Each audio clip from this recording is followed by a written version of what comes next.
आयु को बढ़ाने और घटाने वाले शुभ अशुभ कर्मों का वर्णन युधिष्ठिर ने पूछा। पितामह, शास्त्रों में कहा गया है कि मनुष्य की आयु 100 वर्षों की होती है। वह सैकड़ों प्रकार की शक्ति लेकर जन्म धारण करता है, किंतु देखता हूँ कितने ही मनुष्य बचपन में ही काल के गाल में चले जाते हैं। इसका क्या कारण है? किस उपाय से पुरुष अपनी पूरी आयु तक जीवित रहता है? क्या वजह है कि उसकी आयु कम हो जाती है? क्या करने से यश मिलता है और किस कर्म के अनुष्ठान से लक्ष्मी की प्राप्ति होती है? मनुष्य मन, वाणी अथवा शरीर के द्वारा तप, ब्रह्मचर्य, जप, होम तथा औषध आदि साधनों में से किसका आश्रय ले जिससे उसका भला हो? भीष्म जी ने कहा, युधिष्ठिर, तुम जो कुछ पूछते हो उसका उत्तर दे रहा हूँ। सदाचार से ही मनुष्य को आयु, लक्ष्मी तथा इस लोक और परलोक में कीर्ति की प्राप्ति होती है। दुराचारी पुरुष जिससे समस्त प्राणी डरते और तिरस्कृत होते हैं, इस संसार में बड़ी आयु नहीं पाता। अतः यदि मनुष्य अपना कल्याण करना चाहता हो तो उसे सदाचार का पालन करना चाहिए। कितना ही बड़ा पापी क्यों ना हो, सदाचार उसकी बुरी प्रवृत्तियों को दबा देता है। सदाचार धर्म का और सच्चरित्रता पुरुषों का लक्षण है। साधु पुरुष जैसा बर्ताव करते हैं वही सदाचार का स्वरूप है। जो मनुष्य धर्म का आचरण करता और लोक कल्याण के कार्य में लगा रहता है, उसका दर्शन ना हुआ हो तो भी मनुष्य केवल नाम सुनकर उससे प्रेम करने लगते हैं।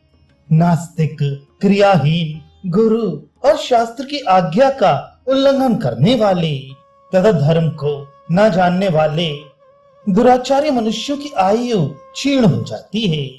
जो मनुष्य शीलहीन, धर्म की मर्यादा को भंग करने वाले तथा दूसरे वर्ण की स्त्रियों से संपर्क रखने वाले हैं, वे इस लोक में अल्पायु होते और मरने के बाद नरक में पड़ते हैं। सब प्रकार के शुभ लक्षणों से हीन होने पर भी जो सदाचारी, श्रद्धालु और ईर्ष्या रहित होता है, वह 100 वर्षों तक जीवित रहता है। जो क्रोधहीन, सत्यवादी, प्राणियों की हिंसा न करने वाला, दोष दृष्टि से रहित और कपट शून्य है, उस पुरुष की आयु 100 वर्षों की होती है। जो मनुष्य ढेले फोड़ता, तिनके तोड़ता, नख चबाता तथा सदा ही अशुद्ध एवं चंचल रहता है, उसे दीर्घायु नहीं प्राप्त होती। प्रतिदिन ब्राह्म मुहूर्त में अर्थात सूर्योदय से 1 घंटा पहले जागकर धर्म और अर्थ के विषय में विचार करे। फिर शैया से उठकर शौच स्नान के पश्चात आचमन पूर्वक दोनों हाथ जोड़े हुए प्रातः काल की संध्या करे। इसी प्रकार सायंकाल में भी मौन होकर संध्योपासना करनी चाहिए। उदय, अस्त, ग्रहण और मध्याह्न के समय सूर्य की ओर कभी दृष्टि न डाले। जल में भी उनकी परछाई न देखे। ऋषि लोग प्रतिदिन संध्योपासन करने से ही दीर्घजीवी हुए हैं। अतः द्विज मात्र को मौन रहकर प्रातः काल और सायंकाल की संध्या अवश्य करनी चाहिए। जो द्विज दोनों समय की संध्या नहीं करते, उनसे धार्मिक राजा शूद्रों के काम कराए। किसी भी वर्ण के पुरुष को पराई स्त्री से संसर्ग नहीं करना चाहिए। पर स्त्री सेवन से मनुष्य की आयु जल्दी ही समाप्त हो जाती है। इसके समान आयु नष्ट करने वाला संसार में दूसरा कोई कार्य नहीं है। स्त्रियों के शरीर में जितने रोमकूप होते हैं, उतने ही 1000 वर्षों तक व्यभिचारी पुरुषों को नरक में रहना पड़ता है। केशों को संवारना, आंखों में अंजन लगाना, दांत मुंह धोना और देवताओं की पूजा करना, ये सब कार्य दिन के पहले पहर में ही करने चाहिए। मल मूत्र की ओर ना देखे, उस पर कभी पैर न रखे। अत्यंत सवेरे, दोपहर को और सायंकाल में कहीं बाहर न जाए। न तो अपरिचित पुरुषों के साथ यात्रा करे, न शूद्र के साथ और न अकेले ही। ब्राह्मण, गाय, राजा, वृद्ध, गर्भिणी स्त्री, दुर्बल और बोझ लिए हुए मनुष्य यदि सामने से आते हों तो स्वयं किनारे हटकर उन्हें जाने का मार्ग देना चाहिए। मार्ग में चलते समय परिचित वृक्षों और सभी चौराहों को दाहिनी ओर छोड़ना चाहिए। प्रातः काल, सायंकाल, मध्याह्न, रात और विशेषतः आधी रात के समय कभी चौराहों पर न रहे। दूसरों के पहने हुए वस्त्र और जूते न पहने, सदा ब्रह्मचर्य का पालन करे, पैर पर पैर न रखे। दोनों ही पक्षों की अमावस्या, पूर्णमासी, चतुर्दशी और अष्टमी तिथि को स्त्री समागम न करे। दूसरों की निंदा, बदनामी और चुगली न करे। किसी के मर्म पर आघात न करे। क्रूरता भरी बात न बोले। औरों को नीचा न दिखाए। जिसके कहने से दूसरों को उद्वेग होता हो, वह रुखाई से भरी हुई बात पाप लोक में ले जाने वाली होती है। उसे कभी मुंह से न निकाले। वचन रूपी बाण मुंह से निकलते हैं, जिनकी चोट खाकर मनुष्य रात दिन शोक में पड़ा रहता है। अतः जिनसे दूसरे मनुष्य के मर्म पर आघात लगता हो, विद्वान पुरुष को ऐसे वचनों का प्रयोग नहीं करना चाहिए। बाणों से बिंधा हुआ और फरसे से काटा हुआ वन पुनः अंकुरित हो जाता है, किंतु दुर्वचन रूपी शस्त्र से किया हुआ भयंकर घाव कभी नहीं भरता। कर्ण, नालिक और नाराज ये यदि शरीर में लग जाएं, तो निकाले जा सकते हैं, किंतु वचन रूपी कांटे का निकाला जाना असंभव है। वह सदा हृदय में कसकता रहता है। हीनांग, अधिकांग, अपढ़, निंदित, कुरूप, धनहीन और असत्यवादी मनुष्यों की खिल्ली नहीं उड़ानी चाहिए। नास्तिकता, वेदों की निंदा, देवताओं के प्रति अनुचित आक्षेप, द्वेष, उद्दंडता और कठोरता, इन दुर्गुणों का त्याग कर देना चाहिए। क्रोध में आकर पुत्र या शिष्य के सिवा और किसी को डंडे मारना अथवा जमीन पर गिराना उचित नहीं है। हाँ, शिक्षा के लिए पुत्र और शिष्य को ताड़ना देना शास्त्र सम्मत है। ब्राह्मण की निंदा से दूर रहे। घर घर घूमकर नक्षत्र और तिथि ना बताया करे। इन सब नियमों का पालन करने से मनुष्य की आयु क्षीण नहीं होती। मलमूत्र त्यागने और रास्ता चलने के बाद तथा स्वाध्याय और भोजन के पहले पैर धो लेनी चाहिए। जिस पर किसी की दूषित दृष्टि ना पड़ी हो, जो जल से धोया गया हो तथा जिसकी ब्राह्मण प्रशंसा करते हों, यही 3 वस्तुएं देवताओं ने ब्राह्मण के उपयोग में लाने योग्य और पवित्र बताई हैं। गृहस्थ पुरुष प्रतिदिन अग्निहोत्र करे, सन्यासियों को भिक्षा दे और मौन रहकर नित्य ही दंत धावन करे। सवेरे सोकर उठने के बाद पहले माता पिता, आचार्य तथा अन्य गुरुजनों को प्रणाम करना चाहिए। इससे दीर्घायु प्राप्त होती है। सूर्योदय होने तक कभी न सोए। यदि किसी दिन ऐसा हो जाए तो प्रायश्चित करे। शास्त्रों में जिन काष्ठों का दातून निषिद्ध माना गया है, उन्हें काम में न ले। शास्त्र विहित काष्ठ का ही दंत धावन करे, किंतु पर्व के दिन उसे भी त्याग दे। सदा सावधान रहकर दिन में उत्तर की ओर मुंह करके ही मलमूत्र का त्याग करे।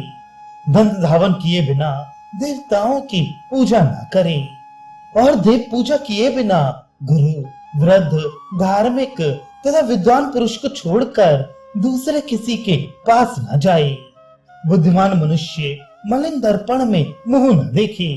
गर्भिणी स्त्री के साथ समागम न करे तथा उत्तर और पश्चिम की ओर सिरहाना करके न सोए। केवल पूर्व अथवा दक्षिण दिशा की ओर ही सिर करके सोना उचित है। टूटी और ढीली खाट पर नहीं सोना चाहिए। अंधेरे में पड़ी हुई शैया पर भी सहसा शयन करना उचित नहीं है। उजाला करके उसे अच्छी तरह देख लेना चाहिए। इसी तरह पलंग पर कभी भी तिरछा होकर नहीं, सदा सीधे ही सोना चाहिए। नास्तिक मनुष्य के साथ काम पड़ने पर भी ना जाए। उनके साथ कोई प्रतिज्ञा भी ना करे। आसन को पैर से खींचकर ना बैठे। कभी भी नंगा होकर अथवा रात में ना नहाए। स्नान के पश्चात अपने अंगों में तेल आदि की मालिश ना कराए। स्नान किए बिना चंदन न लगाए, नहा लेने पर गीले वस्त्र न फहराए और भीगे कपड़े कभी न पहने, गले में पड़ी हुई माला को न खींचे, उसे कपड़े के ऊपर न पहने तथा रजस्वला स्त्री के साथ कभी बातचीत न करे। बोए हुए खेत में, गांव के आसपास तथा पानी में कभी मलमूत्र का त्याग नहीं करना चाहिए। भोजन करने वाला मनुष्य पहले 3 बार जल से आचमन करे, फिर भोजन के पश्चात भी 3 आचमन करके 2 बार मुंह धोए। सदा पूर्व की ओर मुंह करके मौन होकर भोजन करना चाहिए। परोसे हुए अन्न की निंदा नहीं करनी चाहिए। भोजन के पश्चात मन ही मन अग्नि का ध्यान करना चाहिए। जो मनुष्य पूर्व दिशा की ओर मुंह करके भोजन करता है उसे दीर्घायु, जो दक्षिण की ओर मुंह करके अन्न ग्रहण करता है उसे यश, जो पश्चिम की ओर मुख करके भोजन करता है उसे धन, और जो उत्तराभिमुख होकर भोजन करता है उसे सत्य की प्राप्ति होती है। अग्नि का स्पर्श करके जल से संपूर्ण इंद्रियों का, सब अंगों का, नाभि का और दोनों हथेलियों का स्पर्श करे। भूसा, भस्म, बाल और मुर्दे की खोपड़ी आदि पर कभी न बैठे। दूसरे के नहाए हुए जल का दूर से ही परित्याग कर दे। शांति, होम और गायत्री का फिर जप करे। बैठकर ही भोजन करे। चलते फिरते कभी भोजन नहीं करना चाहिए। खड़ा होकर पेशाब ना करे। राख में और गौशाला में भी मूत्र त्याग ना करे। भीगे पैर भोजन तो करे परंतु शयन ना करे। भीगे पैर भोजन करने वाला मनुष्य 100 वर्षों तक जीवन धारण करता है। भोजन करके हाथ मुंह धोए बिना मनुष्य उच्छिष्ट अर्थात अपवित्र रहता है। ऐसी अवस्था में उसे अग्नि, गौ तथा ब्राह्मण इन 3 तेजस्वियों का स्पर्श नहीं करना चाहिए। इस प्रकार आचरण करने से आयु का नाश नहीं होता। उच्छिष्ट पुरुष को सूर्य, चंद्रमा और नक्षत्र इन त्रिविध तेजों की ओर कभी दृष्टि नहीं डालनी चाहिए। वृद्ध पुरुषों के आने पर तरुण पुरुष के प्राण ऊपर की ओर उठने लगते हैं। ऐसी दशा में जब वह खड़ा होकर वृद्ध पुरुषों का स्वागत और उन्हें प्रणाम करता है तो वे प्राण पुनः पूर्वावस्था में आ जाते हैं। इसलिए जब कोई वृद्ध पुरुष अपने पास आए तो उसे प्रणाम करके बैठने को आसन दे और स्वयं हाथ जोड़कर उसकी सेवा में उपस्थित रहे। फिर जब वह जाने लगे तो उसके पीछे पीछे कुछ दूर तक जाए। फटे हुए आसन पर ना बैठे। फूटी हुई कांसी की थाली को काम में ना ले। एक ही वस्त्र केवल धोती पहनकर भोजन ना करे। साथ में गमछा भी ले रहे। नंगे बदन नहाना और सोना कदापि उचित नहीं है। उच्छिष्ट अवस्था में भी शयन करना निषिद्ध है। झूठे हाथ से मस्तक का स्पर्श ना करे क्योंकि समस्त प्राण उसी के आधार पर स्थित हैं। सिर के बाल पकड़कर खींचना और मस्तक पर प्रहार करना वर्जित है। दोनों हाथ सटाकर उनसे अपना सिर न खुजलाए। बारंबार मस्तक पर पानी न डाले। इन बातों के पालन से मनुष्य की आयु क्षीण नहीं होती। सिर पर तेल लगाने के बाद उसी हाथ से दूसरे अंगों का स्पर्श नहीं करना चाहिए और तिल के बने हुए पदार्थ नहीं खाना चाहिए। ऐसा करने से आयु का नाश नहीं होता। झूठे मुंह पढ़ना पढ़ाना कदापि उचित नहीं है और यदि दुर्गंधित हवा चले तब तो मन में भी स्वाध्याय का चिंतन नहीं करना चाहिए। प्राचीन इतिहास के जानकार लोग इस विषय में यमराज की गाई हुई गाथा सुनाया करते हैं। यमराज कहते हैं, जो मनुष्य झूठे मुंह उठकर दौड़ता और स्वाध्याय करता है मैं उसकी आयु नष्ट कर देता हूँ और उसके संतानों को भी उससे छीन लेता हूँ। जो द्विज मोहवश अनाध्याय के समय भी अध्ययन करता है उसके वैदिक ज्ञान और आयु का नाश हो जाता है। अतः सावधान पुरुष को निषिद्ध समय में कभी अध्ययन नहीं करना चाहिए। जो सूर्य, अग्नि, गौ तथा ब्राह्मणों की ओर मुंह करके पेशाब करते हैं और बीच रास्ते में मूत्र त्याग करते हैं वे सब गतायु हो जाते हैं। मल और मूत्र का त्याग दिन में उत्तराभिमुख और रात में दक्षिणाभिमुख होकर करने से आयु का नाश नहीं होता। जिसे दीर्घ काल तक जीवित रहने की इच्छा हो वह ब्राह्मण, क्षत्रिय और सर्प इन तीनों को दुर्बल होने पर भी ना छेड़े, क्योंकि ये सभी बड़े जहरीले होते हैं। क्रोध में भरा हुआ सांप जहां तक आंखों से देख पाता है वहां तक धावा करके काटता है। क्षत्रिय भी कुपित होने पर अपनी शक्ति भर शत्रु को भस्म करने की चेष्टा करता है, किंतु ब्राह्मण जब क्रुद्ध होता है तो वह अपनी दृष्टि और संकल्प से अपमान करने वाले पुरुष के संपूर्ण कुल को दग्ध कर देता है। इसलिए समझदार मनुष्य को यत्न पूर्वक इनकी सेवा करनी चाहिए। गुरु के साथ कभी हठ नहीं ठानना चाहिए। यदि गुरु अप्रसन्न हो तो उन्हें हर तरह से मान देकर मनाकर प्रसन्न करने की चेष्टा करनी चाहिए। गुरु प्रतिकूल बर्ताव करते हो तो भी उनके प्रति अच्छा ही बर्ताव करना उचित है, इसमें तनिक भी संदेह नहीं। गुरु की निंदा मनुष्य की आयु नष्ट कर देती है। अपना हित चाहने वाला मनुष्य घर से दूर जाकर पेशाब करे, दूर ही पैर धोए और दूर पर ही जूठन फेंके। विद्वान पुरुष को लाल पुष्पों की नहीं श्वेत पुष्पों की माला धारण करनी चाहिए, किंतु कमल और कुबलय लाल हों तो भी उन्हें धारण करने में कोई हर्ज नहीं। लाल रंग के फूल तथा वन्य पुष्प को मस्तक पर धारण करना चाहिए। सोने की माला कभी भी पहनने से अशुद्ध नहीं होती। स्नान के पश्चात मनुष्य को अपने ललाट पर गीला चंदन लगाना चाहिए। कपड़ों में कभी उलटफेर नहीं करना चाहिए। दूसरे के पहने हुए कपड़े ना पहने। जिसकी कोर फट गई हो उसको भी धारण ना करे। सोते समय के लिए दूसरा, सड़कों पर घूमने के लिए दूसरा और देवताओं की पूजा के लिए भी दूसरा ही वस्त्र रखना चाहिए। प्रियंगु, चंदन, बिल्व, तगर तथा केसर आदि सुगंधित वस्तुएं शरीर में लगानी चाहिए। स्नान करके पवित्र हो वस्त्र एवं आभूषणों से विभूषित होकर उपवास करे। सभी पर्वों के समय ब्रह्मचर्य का पालन करना आवश्यक है। किसी के साथ एक पात्र में भोजन करना निषिद्ध है। जिसको रजस्वला स्त्री ने छू दिया हो तथा जिसमें से सार निकाल लिया गया हो ऐसे अन्न को कदापि भक्षण ना करे।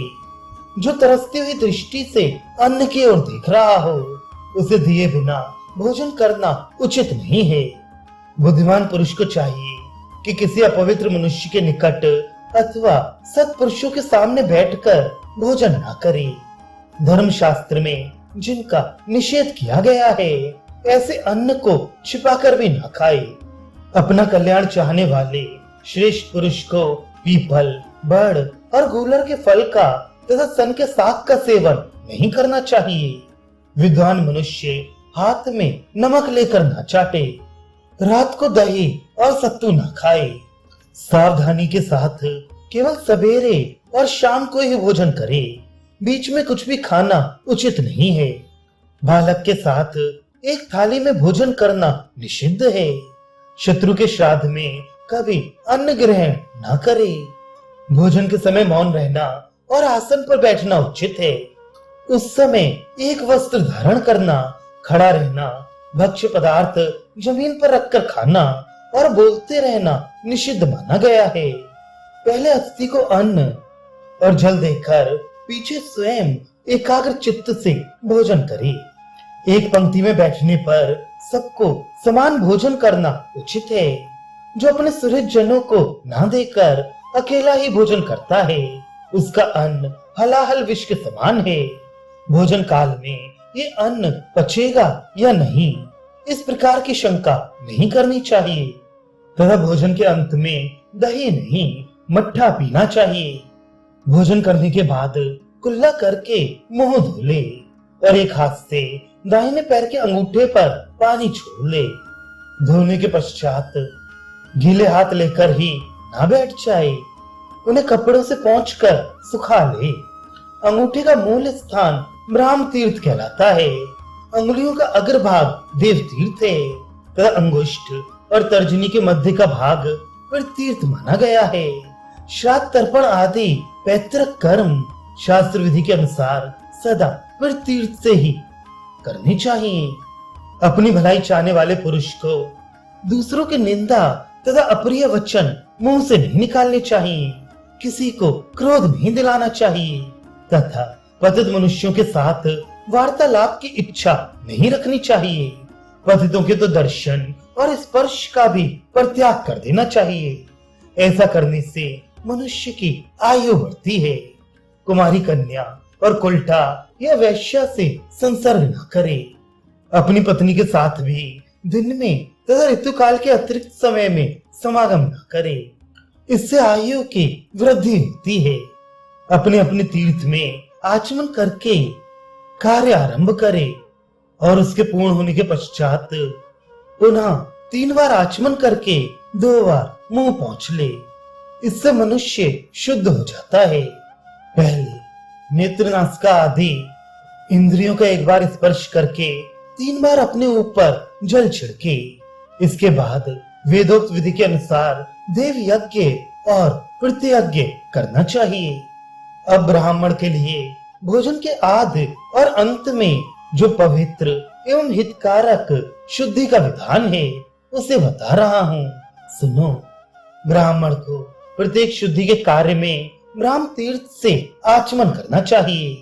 थूकने और छींकने के बाद आचमन करने से ब्राह्मण पवित्र होता है।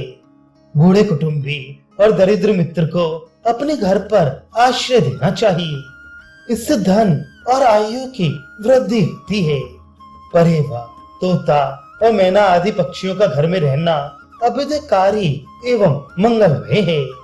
ये तैलपायक पक्षियों की भांति अमंगल करने वाले नहीं होते। उद्दीपक, गृध्र, जंगली कबूतर तथा भ्रमण नामक पक्षी यदि कभी घर में आ जाए तो शांति करानी चाहिए, क्योंकि ये अमंगलकारी होती हैं। महात्माओं की निंदा से भी मनुष्य का अकल्याण होता है।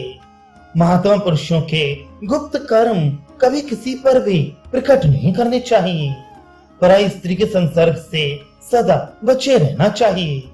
इससे दीर्घायु की प्राप्ति होती है।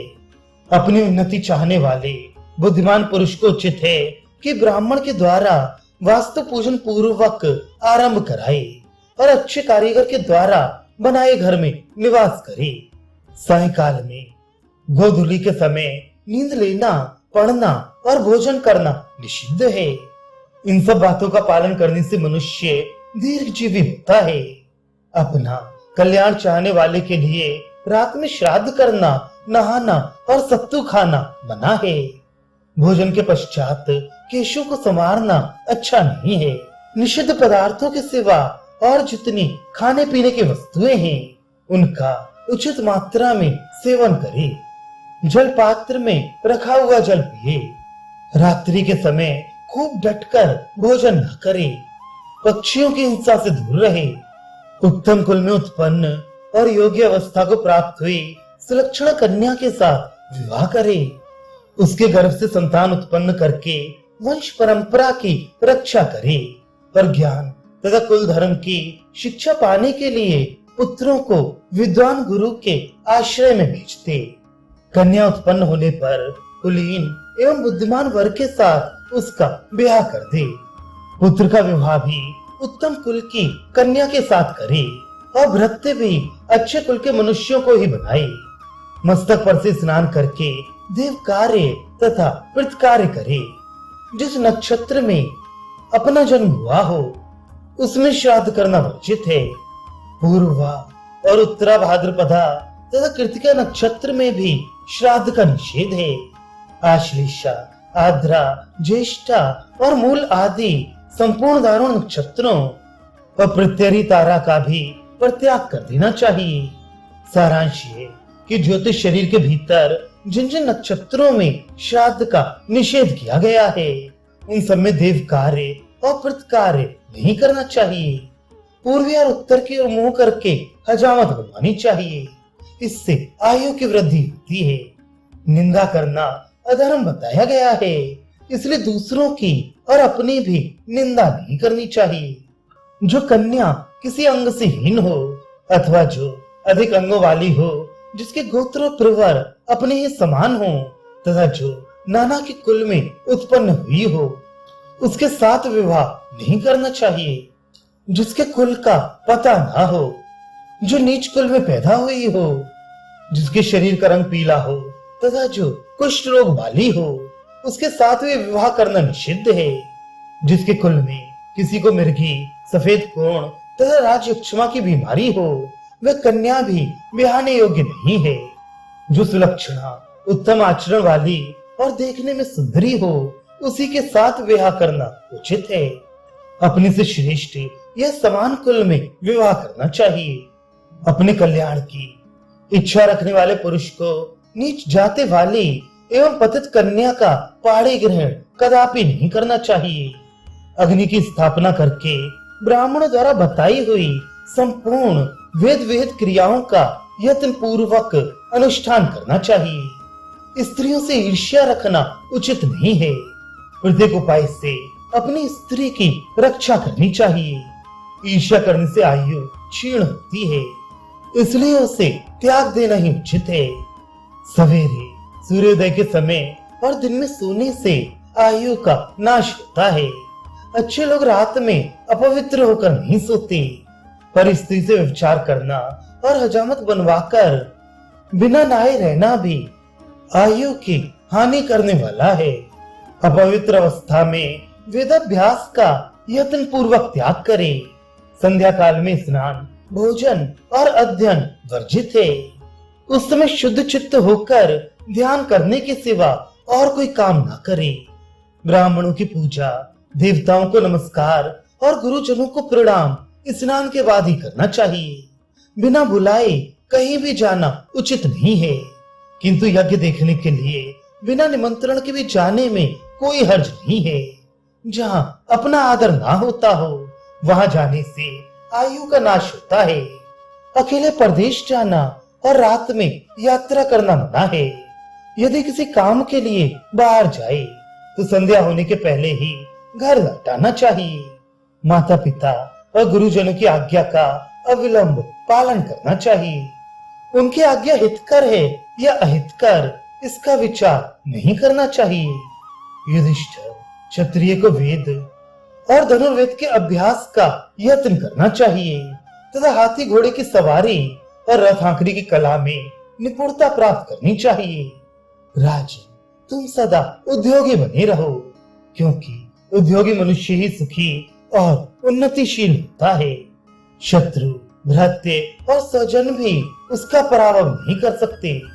जो राजा सदा प्रजा की रक्षा में संलग्न रहता है, उसे कभी हानि नहीं उठानी पड़ती। तुम तर्क शास्त्र और शब्द शास्त्र, व्याकरण का अध्ययन करो, संगीत और समस्त कलाओं का ज्ञान प्राप्त करो।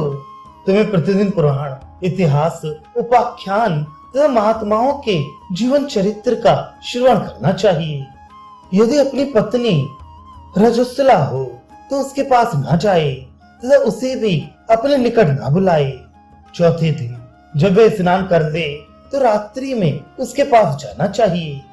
पांचवें ऋतु स्नान के दूसरे दिन पत्नी के पास जाने से कन्या पैदा होती है और छठे ऋतु स्नान के तीसरे दिन को स्त्री सहवास करने से पुत्र का जन्म होता है। विद्वान पुरुष को इसी विधि से पत्नी के साथ समागम करना चाहिए।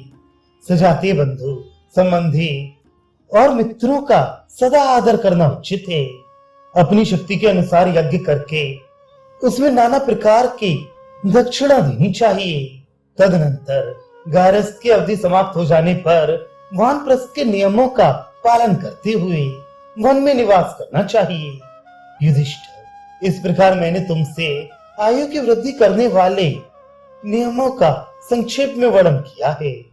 जो नियम बाकी रह गए हैं उन्हें तुम वेद के विद्वान ब्राह्मणों से पूछकर जान लेना।